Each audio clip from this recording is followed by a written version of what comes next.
Vale mais a pena trocar placa de vídeo ou processador? Meu PC tem FPS alto, mas o jogo trava. Por quê? Seu PC não passa de 60 FPS mesmo sendo forte? Essas são hoje as perguntas mais repetidas sobre PC gamer no mundo. O hardware evoluiu, os jogos mudaram, os preços subiram e muita gente tá fazendo upgrade errado. E antes de continuar, se você ainda não viu o vídeo anterior onde eu mostro que não vale a pena fazer upgrade, assiste depois. Agora você vai assistir esse aqui. Esse é a continuação. E agora eu vou te mostrar o que realmente vale a pena trocar, quando faz sentido e principalmente como identificar o gargalo primeiro, para não gastar dinheiro achando que tá ganhando performance quando não tá. E já fica o aviso, eu vou deixar os links na descrição com checklist para identificar o gargalo e dicas de upgrade para você não gastar errado. Antes de falar de qualquer peça, você precisa responder uma pergunta. O gargalo do seu PC é CPU ou GPU? E fique esperto porque não tem upgrade certo sem essa resposta. Abre o jogo mais pesado que você joga, liga o monitoramento e observa duas coisas. Primeiro, o uso de GPU. Se a placa de vídeo ficar cravada em 95% e 100% na maior parte do tempo, o gargalo é a GPU. Segundo, se a GPU fica em 60%, 50%, 80% quando deveria estar em 99%, o gargalo é a CPU. Simples assim, sem achismo. Só depois de identificar isso é que faz sentido pensar em qualquer upgrade. Mas fica atento para algumas pegadinhas. Vê se de repente o jogo não está travado em 60 FPS. Se ele estiver travado em 60 FPS ou com o V-Sync ligado, aquele que sincroniza a taxa de atualização do seu monitor com a taxa de FPS do jogo, você pode estar sendo limitado artificialmente, ou seja, o próprio jogo deve estar segurando a quantidade de FPS e é por isso que a sua GPU não consegue fazer mais FPS.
Mas vamos começar pelo cenário de gargalo de GPU. Esse é um dos mais comuns. Se a sua placa de vídeo está sempre no limite, esse é o teto de FPS. Nesse caso, trocar CPU, RAM ou SSD não cria FPS do nada. Se ela já está no limite, não tem outra peça que vai empurrar mais desempenho. Agora, a bendita da VRAM. Sim, esse é um assunto bem recorrente, mas a VRAM não é automaticamente motivo para upgrade. Quando estoura a VRAM, você sente travadinha curta, textura estourando, aquelas coisas que não carrega direito, umas quedas estranhas de FPS. E isso acontece mais no frame time do que no FPS médio. Então se você só tá medindo o FPS médio, vai ser difícil de notar. Você vai notar no gráfico do frame time ou naquelas travadinhas enroscadinhas bem chatas que tem no jogo. Mas aqui entra um ponto bem importante. Na maioria dos casos, VRAM pode ser contornada, reduzindo textura, ajustando qualidade ou desligando alguns filtros. Ou seja, se baixar a textura resolve o problema sem estragar a experiência, não é obrigatório fazer upgrade agora. Você pode economizar ainda mais com os preços das placas de vídeo neste momento. Upgrade de GPU por VRAM só faz sentido quando mesmo reduzindo a textura o problema persiste, ou quando você quer subir a resolução, usar Ray Tracing ou manter tudo no talo sem concessões. Aí não tem muito o que fazer. Sobre o PCI Express, na maioria dos casos, PCI Express 3.0 16 ou 4.0 x16 não vai fazer muita diferença, você não vai ter um gargalo por conta disso. Mas em cenários com menos banda, tipo PCI Express 3.0 x8 ou 4.0 x8, principalmente no 1% low, você pode sentir alguma perda. E mais ainda se a GPU já estiver pressionada por memória. Mas no geral, em qualquer situação que a memória extrapolar, ou seja, você usar mais VRAM do que você tem, seja PCI Express 3.0 x8, 4.0 x8, 5.0 x8, x4, x16,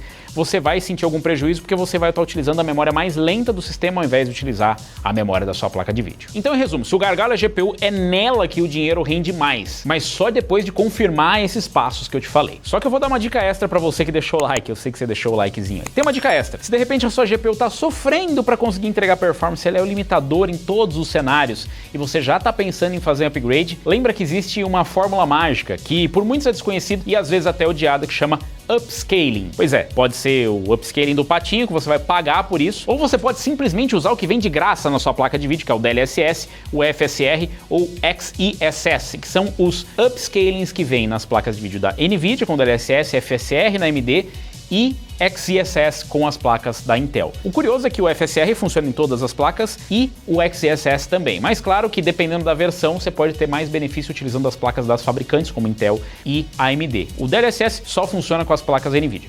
Mas caso você fale, mas esse jogo não tem suporte a DLSS, mas minha placa... Você ainda tem um outro recurso que chama NIS, que é o NVIDIA Image Scaling, que é mais ou menos um DLSS, não é exatamente a mesma coisa, mas ele também funciona em jogos que não tem suporte, você pode ativar pelo driver ou pode assistir esse vídeo aqui que eu já dei várias dicas. E sim, você pode e deve usar o upscaling. Não é frame fake, não vai ficar toda borrada a sua imagem. Na verdade, por vários e vários testes que nós fizemos aqui, nós vimos a qualidade ficar igual ou melhor do que a nativa. Então mesmo na sua RTX 20 antiguinha, dá para usar e salvar. Ou se você tiver uma placa ainda mais antiga, o próprio FSR pode ajudar bastante. Antes de sair gastando por aí com placa de vídeo, pensa que dá para tirar um pouquinho mais de performance. E sim, é performance, não é frame fake, não tem nada a ver com frames gerados por inteligência artificial. Ele só diminui a resolução e aumenta utilizando algoritmos que vão trazer a qualidade mais próxima para final. Então, antes de gastar, usa a cabeça um pouquinho. Não vai atrás dos outros não, que essas bobagens que vocês estão lendo e ouvindo aí, não vira. Agora outro cenário, gargalo de CPU. Esse é o mais ignorado e o mais confundido também. Se a GPU não chega a 100% em cenas pesadas e o FPS oscila, o problema é a CPU, não é a placa de vídeo. A CPU organiza tudo, física, IA, NPC, chamadas de draw calls, e quando ela não acompanha, o FPS médio até parece bom, mas o jogo fica instável. É aqui que aparecem as quedas bruscas, o 1% low ruim, que é justamente aquelas travadinhas, os stutters que não somem, aquelas micro travadinhas desenroscadinhas, e tudo isso nem reduzindo a qualidade gráfica resolve. Teve muita gente que deve ter tentado, eu vou diminuir o gráfico no máximo, e tá dando conta, e você percebe que não faz diferença. O FPS às vezes fica até pior. O upgrade do CPU faz sentido quando você joga competitivo em 1080p e busca FPS alto, joga multiplayer pesado, faz live, grava ou usa filtros, ou de repente usa para renderização 3D e programas que realmente se beneficiam do CPU. Nesses casos, uma CPU melhora a consistência e a sensação do jogo, além da performance nos jogos ou nos programas. Então, antes de mais nada, identifique se é realmente o seu CPU limitador. Tem casos clássicos, como por exemplo no Battlefield, que é um jogo que exige bastante do CPU, e apesar dele ser graficamente pesado ou muito bonito, ele não é exatamente o cara que mais exige só de GPU, ele exige do conjunto como um todo. Então, às vezes você acha que é a sua placa de vídeo e é o seu CPU que está sofrendo. E de novo, a forma mais fácil é baixa a qualidade gráfica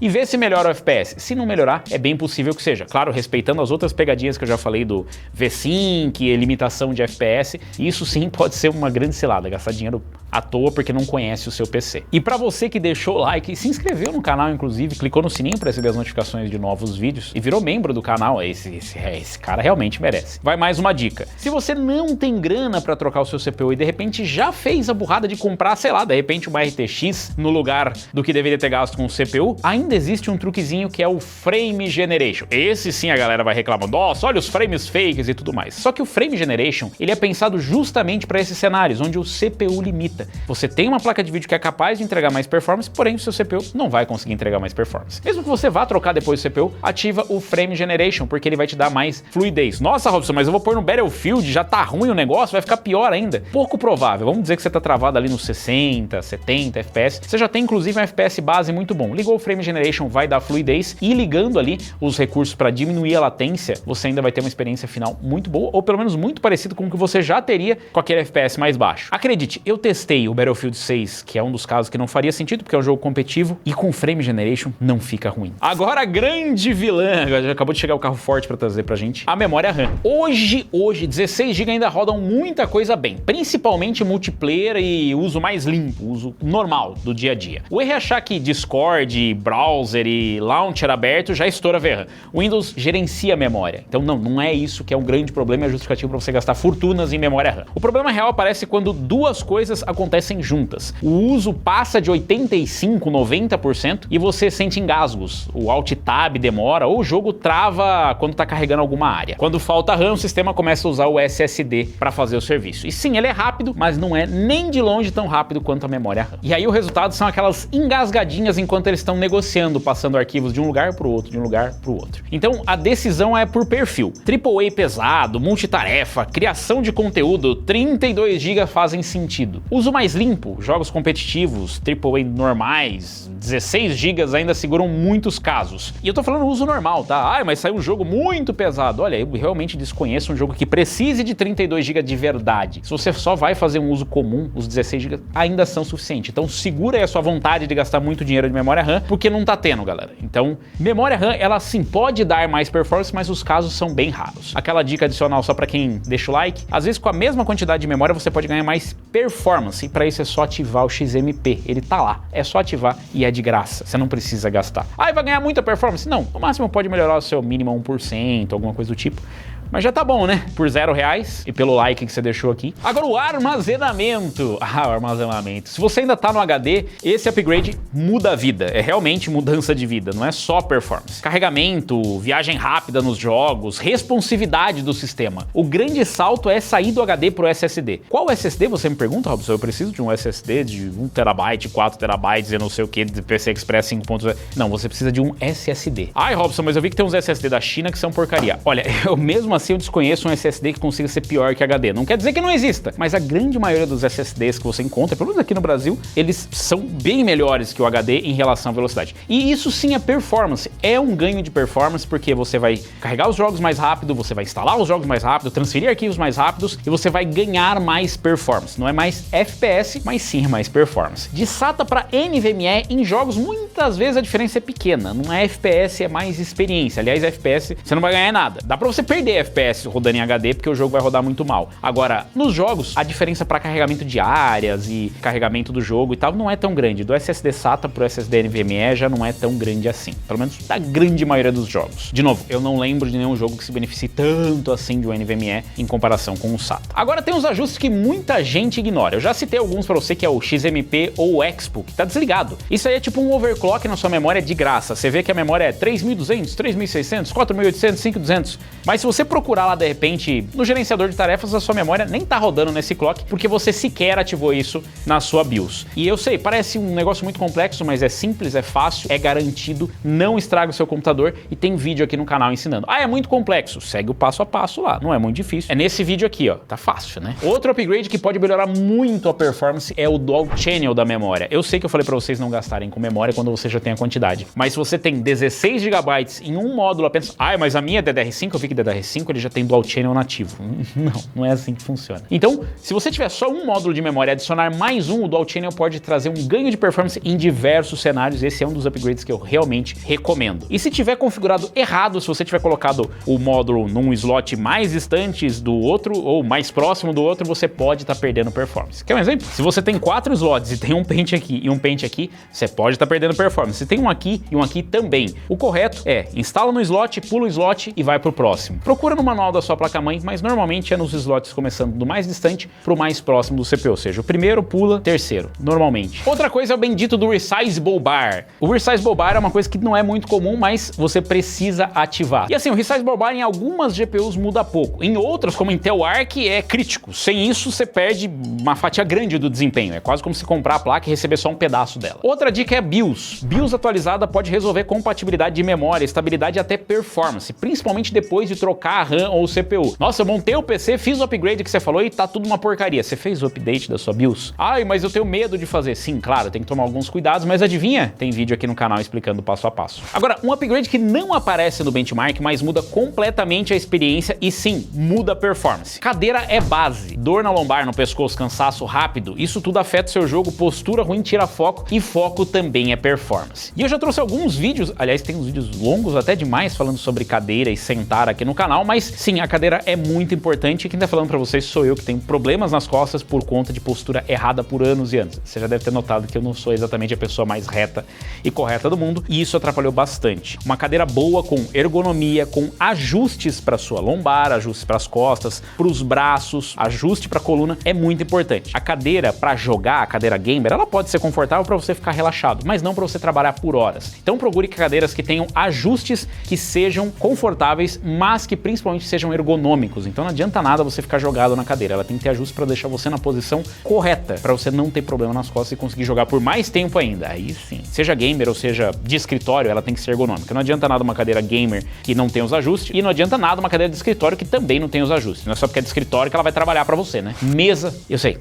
Você gosta de uma mesa de boteco, quem é que não gosta de uma mesa, de uma cadeira de boteco? Ou a mesa da cozinha, mas mesa também importa. Mesa para comer, mesa para jogar. Totalmente diferente. As alturas e a posição que você fica acaba com toda a sua saúde. A altura errada gera tensão. O ombro sobe, o pulso dobra e tensão gera fadiga. Fadiga gera erro. Então, performance também. Aí, tá vendo? Você pro player falando que tá arrasando aí na mesa de boteco ou da cozinha. Mouse e teclado, então, nem se fala. Mouse ruim atrapalha a precisão, dá double click, você erra um monte de ações. Teclado desconfortável, cansa a mão, e isso não aparece no FPS, mas aparece no desempenho no seu jogo competitivo. Então também é desempenho, também é performance. E agora o ponto mais importante desse bloco, que é o monitor, que é por onde você tá me vendo. O monitor muda a performance de verdade. Mais hertz é mais informação por segundo. Isso melhora tempo de reação, leitura de movimento, precisão, e em um jogo competitivo o monitor faz mais diferença do que trocar a CPU. Não adianta nada ter 200 FPS num monitor que tem 60 Hz. E tem gente que negligencia isso e fala, eu já tenho muitos Hz no meu monitor, mas a qualidade da imagem não é boa o suficiente. E isso também é performance. Você consegue acertar muito mais os inimigos quando você enxerga eles, né? O rastro já não adianta mais. É claro que hoje o Pico é um monitor OLED. E sim, eu recomendo, inclusive fiz um vídeo sobre um monitor OLED que eu considero ser o melhor custo-benefício no momento. Eu não sei se ele está disponível, mas vou deixar aí na descrição alguns links de monitores OLED. Existem monitores OLED, existem painéis OLED, existem TVs OLED. A TV OLED, o problema é o tamanho dela, mas se você for usar como monitor de PC, pelo menos uns 42 polegadas ali, né, de menor no caso, né? Pelo menos no caso, a menor que a gente conseguiu encontrar é 42. Mas tem outros monitores também, se você quiser ter monitores de 32, 34 polegadas ou até menores com painel OLED, e sim, é o melhor dos mundos em tempo de resposta, qualidade de imagem, pico de brilho, tudo. Mas existem outros monitores que são bons também com outras faixas de preço. É claro que tudo nessa vida tem preço, então se você quiser um monitor top, você vai ter que gastar dinheiro top. Se você quiser outros monitores, você também vai ter uma boa experiência. A qualidade de imagem final talvez não seja tão excelente quanto o OLED, mas vai ser muito melhor do que esse monitor todo borrado que você tem aí. Agora um gargalo que muita gente ignora, temperatura. Se a CPU esquenta demais, ela reduz o clock. Isso se chama thermal throttling. E quando isso acontece, não adianta trocar CPU nem GPU. O processador não consegue manter o desempenho. Isso pode acontecer com cooler box fraco, air cooler insuficiente ou gabinete com airflow ruim. E aí sim, esses upgrades podem entrar em questão. Você pode precisar de um air cooler ou de um water cooler melhor, ou você pode simplesmente precisar de fãs para o seu case para melhorar o fluxo de ar. Ou seja, às vezes você tem um bom air cooler ou um bom water cooler, mas o seu case está virando basicamente um micro-ondas. E como identificar? Muito fácil. Clock da CPU cai em carga, a temperatura encosta no limite e o FPS cai depois de alguns minutos de jogo. Nesse cenário, o upgrade de cooler dá performance, não é só estética, tá? É para manter o clock que a CPU já deveria entregar. E isso, galera, atrapalha bastante no jogo. Acredite, o thermal throttling, ele é um dos grandes vilões. Isso também pode acontecer em placa de vídeo, e aí pode ser questão do upgrade que você precisa fazer ali no seu airflow, ou de repente a sua placa de vídeo não está conseguindo entregar a performance porque ela está com algum problema. Então fica atento às temperaturas. Não é a temperatura que você acha que tem que ter, é a temperatura que a fabricante diz que ela precisa operar. Se ela tem clocks que tem quedas muito acentuadas, ou se a queda de FPS bate bem no momento em que você vê a queda de clock, provavelmente é o thermal throttling. Mas tem um outro que o pessoal acaba ignorando e fazendo upgrade pelo motivo errado. Ué, Robson, mas você não falou no outro vídeo que placa-mãe é meio inútil? Pois é, mas outro gargalo invisível é a placa-mãe, mais especificamente o VRM. O VRM é o sistema que alimenta o processador. Se ele esquenta demais, a placa limita o CPU, mesmo que o CPU seja forte. Aliás, às vezes, principalmente se ele for forte e tiver clocks mais altos. E isso acontece muito quando tem uma placa-mãe simples com um CPU mais pesado. O VRM sem dissipador, principalmente com um projeto inadequado e com uma carga longa de jogo ou trabalho, pode gerar o thermal throttling. E para identificar não é muito difícil. A temperatura do VRM fica alta, o clock do CPU cai mesmo com a temperatura do processador controlada. Então você vai ter que monitorar com softwares um pouco mais avançados, inclusive, adivinha, tem vídeo aqui no canal também ensinando a monitorar, e você vai ter que monitorar o VRM. Isso aí é uma causa mais avançada, obviamente, é mais difícil de identificar, mas se tá tudo em ordem e você tá desconfiado, olha bem para sua placa-mãe e vê se ela não tá bem magrinha ali na parte dos VRMs. Se ela tiver, principalmente sem dissipador, se o CPU for um pouquinho poderoso, isso pode estar acontecendo, ou mesmo pela falta de fluxo de ar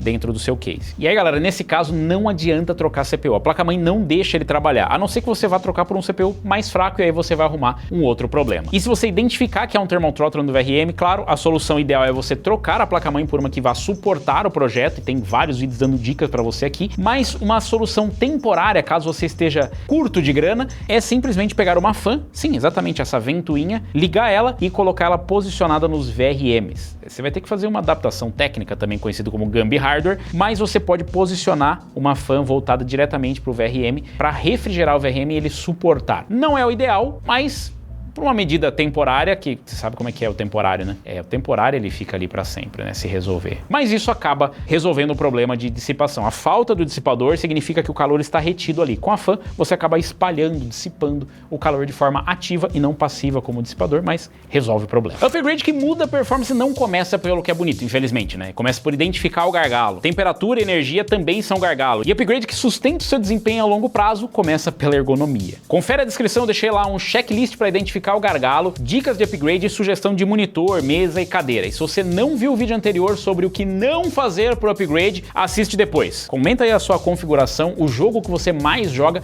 e como você usa o PC. Eu te digo onde o seu dinheiro rende mais. Aliás, comenta aí qual desses upgrades você já sabia que dava performance ou pensava que dava e não dá, ou não pensava que dava e dá performance. Qual deles você fez primeiro? Aproveita, se inscreve no canal, clica no sininho para receber as notificações de novos vídeos e deixe sugestões sobre mais dúvidas e quais assuntos aqui você quer se aprofundar mais. Eu vou ficando por aqui, valeu, falou e até a próxima!